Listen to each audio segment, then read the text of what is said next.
Praise Lord everyone, एक बार फिर से हम आप लोग का स्वागत करते हैं विक्ट्री के टीन संडे स्कूल में। और परमेश्वर का धन्यवाद देना चाहते हैं कि परमेश्वर ने हमें एक बार फिर से यह अवसर दिया कि हम आप लोगों से मिल सके, स्तुति कर सके, प्रशंसा कर सके और उस महान परमेश्वर के नाम को ऊंचे में उठा सके। सच में परमेश्वर हमारा कमाल क्या है, वो महान है। तो क्यों ना हम प्रार्थना करें, इससे पहले हम आगे बढ़े, हम पर प्रार्थना करें और परमेश्वर का धन्यवाद दें इस नए समय के लिए। धन्यवाद करते हैं प्यारे प्रभु यीशु मसीह, हम एक बार फिर से प्रभु जी आपके सम्मुख आते हैं पिता, अपने आप को पिता दिन और नाम करते हैं। प्रभु हम धन्यवाद देना चाहते हैं कि आपने हमें संभाला प्रभु जी, आपने अपनी सामर्थ से, अपनी शक्ति से प्रभु जी हम सभी को सुरक्षित रखा है पिता, हर एक बीमारियों से, हर एक परेशानियों से बचा के रखा पिता। और विशेष के इस समय में पिता जब हम आपके गीत को गाते हैं प्रभु जी और आपके वचन को हम सुने प्रभु, जो कुछ भी हम करें प्रभु सब बातें आपकी महिमा को लेके आने वाली हो सके प्रभु। हम पिता हर एक को आपके हाथों में समर्पित करते हैं, हमसे बोली बातचीत करिए, यीशु के नाम से प्रार्थना मांगता हूँ, आमीन। तो आइए गीत को हम गाएंगे, मेरा यीशु है कमाल का, उसके जैसा कोई नहीं। सच में हम जानते हैं कि यीशु के जैसा कोई नहीं। जब उसने कहा आदि से कि आदि थम जा, तो वहाँ पे वो आदि थम गई और कोई नहीं, केवल यीशु ही ऐसे कमाल कार्य कर सकता है। तो आइए हम उसके लिए इस गीत को गाएंगे।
प्रभु यीशु मसीह के नाम से आप सभी का स्वागत करते हैं और पिता परमेश्वर का हम धन्यवाद करते हैं क्योंकि परमेश्वर ने एक और बार फिर से हमारे जीवन में इस समय को दिया है ताकि हम उसके वचन से हम सीख सकते हैं। सचमुच में हमारा परमेश्वर कमाल का है, वो अद्भुत काम करने वाला महान सामर्थी परमेश्वर है। सचमुच में हमारे प्रभु यीशु मसीह को सब कुछ अधिकार दिया गया, जो कुछ इस पृथ्वी पर है, उस आकाश के नीचे, उस सब चीज़ों में उसको अधिकार दिया गया है, सारा अधिकार दिया गया है। तो सचमुच में अगर हम विश्वास करते हैं उस पर अगर हम भरोसा करते हैं तो हम प्रभु यीशु मसीह के नाम से हर एक चीज़ को हम आज्ञा दे सकते हैं और हमारे वो चीज़ भी हमारी बातों को मानेंगे। तो यहाँ पर हम देख सकते हैं कि जिस तरह से प्रभु यीशु मसीह हमने इस गाने में हमें गाया, प्रभु यीशु है कमाल का, सचमुच में वो यीशु मसीह कमाल का है और सचमुच में अद्भुत काम करने वाला है। उसके नाम में हर एक घुटने टिक जाते हैं, हर एक उसके सामने झुक जाते हैं और हर एक चीज़ उसकी बातों को मानते हैं। हम देख सकते हैं कि उसके नाम के द्वारा बीमार लोग चंगे होते हैं, उसके नाम के द्वारा पापी लोग क्षमा पाते हैं और उसके नाम से हर एक दुष्ट आत्माएं भागते हैं, उसके नाम में छुटकारा। सचमुच में प्रभु यीशु मसीह कितना महान है, कितना कमाल का है, वो अद्भुत परमेश्वर है। तो आज मेरे साथ आप निकालिए मरकुस रचित सुसमाचार उसके 4 अध्याय उसके 35वें वचन से हम आगे देखेंगे। मार्क चैप्टर 4 वर्स 35 से हम आगे देखेंगे। यहाँ पर इस प्रकार से लिखा है, उसी दिन जब सांझ हुई तो उसने चेलों से कहा, आओ हम पार चलें। और वे भीड़ को छोड़कर जैसा वह था वैसा ही उसे नाव पर साथ ले चले और उसके साथ और भी नावें थी। यहाँ पर हम देख सकते हैं कि भीड़ को छोड़कर वो समुद्र में चले जाते हैं, दूसरी पार वो जाना चाहते हैं और यहाँ पर उसके चेलों से साथ ले चलते हैं और यहाँ पर और भी उसके साथ में और भी नावें थी। तब बड़ी आंधी आई और लहरें नाव पर यहाँ तक लगी कि वह पानी से भरती जाती थी। यहाँ पर हम देख सकते हैं कि वो जब समुद्र में चल रहे थे, नाव में चल रहे थे, तो यहाँ पर बड़ी आंधी आई। उसी समय सारे चेले लोग उसके साथ थे और सब लोग उसके साथ थे और इतने बड़ी आंधी आई कि नाव जो है वो पानी से भरने लगी। यहाँ पर इतने बहुत बड़े बड़े लहरें उठने लगी कि सारे लहरों से वो नाव जो है डूबने लगी। यहाँ पर हम देख सकते हैं, पर वह पिछले भाग में गद्दी पर सो रहा था। तब उन्होंने उसे जगाकर उससे कहा, हे गुरु, क्या तुझे चिंता नहीं कि हम नष्ट हुए जाते हैं। यहाँ पर बहुत ही बड़ी भयंकर तूफान और आंधी यहाँ पर उठ रही थी और यहाँ पर चल रही थी और उसके चेले लोग सब घबरा गए थे। उसके साथ जितने भी लोग बैठे थे वो सब घबरा गए थे, सब डर गए थे। सचमुच में हो सकता है हमारे जीवन में भी ऐसे प्रकार के, हम भी अगर प्रभु यीशु मसीह के साथ होते तो हम भी घबरा जाते थे, हम भी डर जाते थे। यहाँ पर उसी तरह से चेले डर जाते हैं और यहाँ पर प्रभु यीशु मसीह के पास जाते हैं और प्रभु यीशु मसीह यहाँ पर हम देख सकते हैं कि वो नाव के पिछले भाग में जाकर वो गद्दी पर आराम से सो रहा था, क्योंकि प्रभु यीशु मसीह बहुत सारे उपदेश दे रहा था और बहुत सारे थक गया था, इसलिए वो रेस्ट कर रहा था। यहाँ पर हम देख सकते हैं कि चेले लोग किस तरह से चिंतित होकर, किस तरह से घबरा कर प्रभु यीशु मसीह के पास जाते हैं और उसे क्या कहते हैं, हे गुरु, क्या तुझे चिंता नहीं कि हम नष्ट हुए जा रहे हैं। यहाँ पर सचमुच में हम देख सकते हैं कि कितने घबराए हुए थे, कितने वो डरे हुए थे और वो यहाँ तक वो सोच रहे थे कि हम अब नष्ट हो जाएंगे, हम नहीं बचेंगे। यहाँ पर हम आगे देखते हैं, तब उसने उठकर आंधी को डांटा और पानी से कहा, शांत रह, थम जा। और आंधी थम गई और बड़ा चैन हो गया वहाँ पर। यहाँ पर देख सकते हैं कि यीशु मसीह वहाँ चेलों की बात को सुना और उसने आंधी को डांटा और उसने कहा कि शांत हो जा, और उसके कहने से आंधी थम गई और वहाँ पर एक शांति आ गई, वहाँ पर एक चैन आ गया। यहाँ पर हम देख सकते हैं कि किस तरह से प्रभु यीशु मसीह ने उसको आज्ञा दी, उस तूफान और उस आंधी को उसने आज्ञा दिया।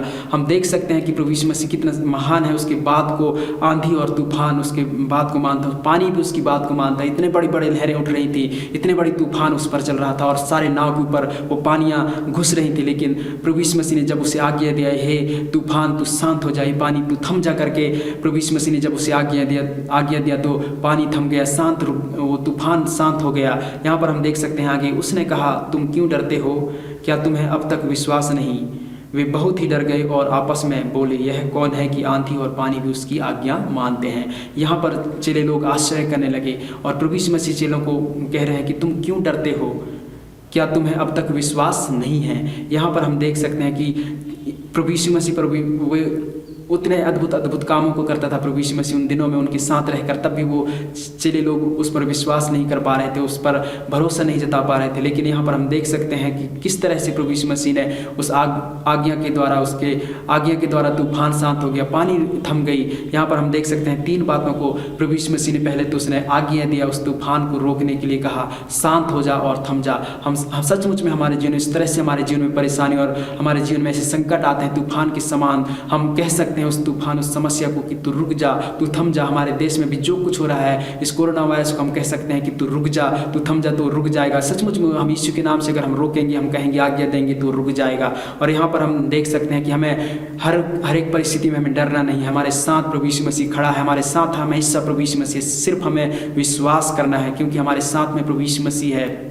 जिस तरह से इन चेलों के जीवन में ये बहुत ही घबरा गए थे, डर गए थे उस तूफान के मध्य में, उस समुद्र के मध्य में, और ये डर कर प्रभु यीशु मसीह के पास आए, उसी तरह से हमारे जीवन में हम किसी बात में हमें घबराना नहीं है, किसी बात में हमें डरना नहीं है, क्योंकि प्रभु यीशु मसीह हर समय हमारे साथ है और हमें विश्वास करना है कि वो हमारे साथ में, हमारे साथ खड़ा है। तो हमारे जीवन में हर प्रकार की हम परिस्थितियों का हम सामना कर पाएंगे और हम आज्ञा दे पाएंगे और वो हमारे जीवन से वो दूर हो जाएंगे। सचमुच में अगर हम विश्वास करेंगे, उस पर भरोसा करेंगे, तो हमारे जीवन में सारी समस्याएं हमारे हमारे जीवन से दूर हो जाएंगे, क्योंकि प्रभु यीशु मसीह हमारे साथ में खड़ा है और प्रभु यीशु मसीह हमारे जीवन को आशीष देगा और हर एक बातों में प्रभु यीशु मसीह हमें अच्छी बनाएगा। तो सचमुच में हम इस कहानी के द्वारा हम 3 बातों को हम सीखते हैं कि हमारे जीवन में जो कुछ हमारे जीवन में समस्या आते हैं, उन समस्याओं को हमें आज्ञा देना है, उन्हें हमें डांटना है और हमें डरने की जरूरत नहीं है। हमें सिर्फ हमें प्रभु यीशु मसीह पर हमें भरोसा करना है, उस पर हमें विश्वास करना है। तो सचमुच में परमेश्वर इस वचन के द्वारा, इन अपने वचनों के द्वारा हम सबके जीवन को आशीष कर सके। आइए हम प्रार्थना करें, परमेश्वर हमें अनुग्रह दे कि हम उसके बताए अनुसार, उसकी आज्ञा के अनुसार हम चल सकें और हम उस पर विश्वास कर सकें और हम हर समय हमें किसी बात में हमें डरने की आवश्यकता नहीं है। आइए हम अपने आंखों को बंद करेंगे और प्रभु यीशु से हम प्रार्थना करेंगे। पिता परमेश्वर, आपका धन्यवाद करते हैं सुंदर वचनों के लिए प्रभु। जिस तरह से पिता परमेश्वर उस महान प्रभु जी, उस पिता परमेश्वर कार्य को आपने किया प्रभु जी, और पिता परमेश्वर उस अद्भुत काम को प्रभु, उस बड़ी आंधी को, उस तूफान को प्रभु आपने रोका और पिता परमेश्वर आपके आज्ञा के द्वारा वो शांत हो गई। पिता परमेश्वर हम धन्यवाद करते हैं प्रभु, आप महान हैं प्रभु, आप सर्वशक्तिमान परमेश्वर पिता है, उसके लिए हम धन्यवाद करते हैं प्रभु। आज के इस सुंदर वचनों के लिए हम धन्यवाद करते हैं प्रभु। जो कुछ हमने सीखा है पिता परमेश्वर, पहले तो प्रभु जी हमें हर समस्या में पिता परमेश्वर, हर परिस्थिति में परमेश्वर प्रभु आपकी ओर देखना है पिता परमेश्वर प्रभु, और पिता हमें आज्ञा देना है ताकि प्रभु जी उन हर प्रकार की समस्याओं का हम सामना कर सकें प्रभु। हमें पिता परमेश्वर उस डर के माध्यम से पिता परमेश्वर आप हमें निकालते हैं प्रभु और हमारे साथ में आप खड़े हैं, उसके लिए हम धन्यवाद करते हैं प्रभु। धन्यवाद करते हैं, हमें भी पिता परमेश्वर ऐसा अनुग्रह दीजिए, हमें भी विश्वास, उस ढाढ़स, उस हिम्मत को दीजिए ताकि हम भी पिता परमेश्वर हर समस्या के बीच में, हर परेशानी के मध्य में पिता परमेश्वर हम प्रभु जी हम आपको पुकारने वाले हो सकें और पिता परमेश्वर प्रभु आपके नाम के द्वारा प्रभु हम शांति पाने वाले हो सकें। पिता आपका धन्यवाद करते हैं प्रभु। जितने भी जन देख रहे हैं, जितने भी जन जुड़े हैं पिता परमेश्वर, सबके जीवनों को हम तेरे हाथ में रखते हैं प्रभु। उन सबके जीवनों को प्रभु आप आशीष करें पिता परमेश्वर, उनके जीवन प्रभु इन वचनों के द्वारा आशीष हो सके पिता परमेश्वर प्रभु जी। धन्यवाद करते हैं प्रभु आपके वचन के लिए प्रभु, सारा महिमा आदर आपको देते हैं प्रभु। यीशु के नाम से इस प्रार्थना को मांगते हैं पिता, आमीन। तो बच्चों, आपके लिए एक मेमोरी वर्स है, आप मेरे साथ आप हमें व्हाट्सएप के द्वारा आप हमें भेज सकते हैं। यह है मरकुस रचित सुसमाचार, उसके 23 और 24 वचन से लिया गया है, मार्क चैप्टर 11 वर्स 23 एंड 24। तो आप हमें याद कर इसे व्हाट्सएप के द्वारा आप भेज सकते हैं। जो 12 साल से बड़े हैं उन बच्चों के लिए ये दोनों वचन हैं, जो 12 साल से छोटे हैं उनके लिए सिर्फ 23 वचन है। तो आप हमें व्हाट्सएप के द्वारा ऑडियो रिकॉर्ड करके हमें भेज सकते हैं। प्रभु आप सबको आशीष करें।